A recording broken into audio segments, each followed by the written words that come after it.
Tiedän, että et sä oot paha ihminen. Mulla vaan aina välillä naksahtaa jotenkin. Sitä on niin vaikeaa selittää. Joo, mun täytyy myöntää, että mä oon muutaman kerran epäillyt tätä. Tai useamminkin. Tää on ollut vain niin vaikea asia puuttua. Vieläkö mä voin pitää sua mun ystävänä? No kyllähän sä mun ystävä oot. Mutta lasten hakkaamista mä en ole ikinä hyväksynyt. Enkä hyväksy nytkään. No ja mun täytyy tästä lähteä. Kiitos Jukka. Helpottaa, kun saa puhua jollekin. Ja sä oot ollut aina mun ystävä.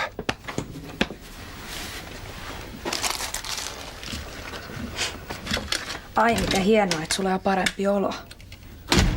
Ja ihanaa, että sulla on ystäviä, kelle sä voit puhua sun ongelmistasi. Mia, meidän pitää puhua. Hän on mistäs puhutaan? Kaupan maitokylmiöstäkö ehkä? No ei, vaan musta, susta ja Kallesta. Tää ei voi jatkuu enää näin. No mitäs meinasit lopettaa? Eikä hakkaa meidät kuoliaaksi. Mia, älä puhu noin. No miten mä sen sit sanoisin? Älä koske muhun. No enhän mä mitään. Älä tuu lähemmäs, tai mä tapan sut.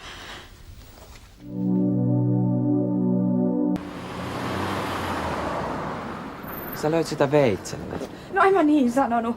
Mä vaan uhkasin sitä, ja sit melkein vahingossa. Miksi aikoiko se lyödä sua? No aikoo! Tai en mä tiedä, ei siinä nyt oo mitään väliä. Aina se kuitenkin lyö jossain vaiheessa. Ja sä tosiaan vedit leipäveitsen esiin. No niin just. Arvaa säikähdinks mä. Se hiipi mun takaa ja sit se käsi oli mun kurkulla. Musta tuntuu, että se myös kuristaa, mut pakko mun oli jotenkin puolustautua. No mitä faija sitten teki? No ei, katso vaan. Ja lähti vaan nopeasti pois.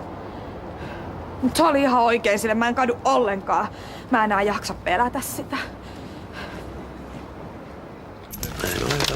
No kiitos, hei.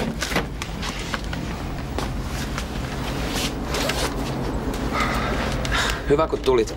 Me tässä jo vähän kerättiinkin ihmetellä, että mihin sä hävisit. Mä kävin poliisilaitoksella ja sosiaalitoimistossa.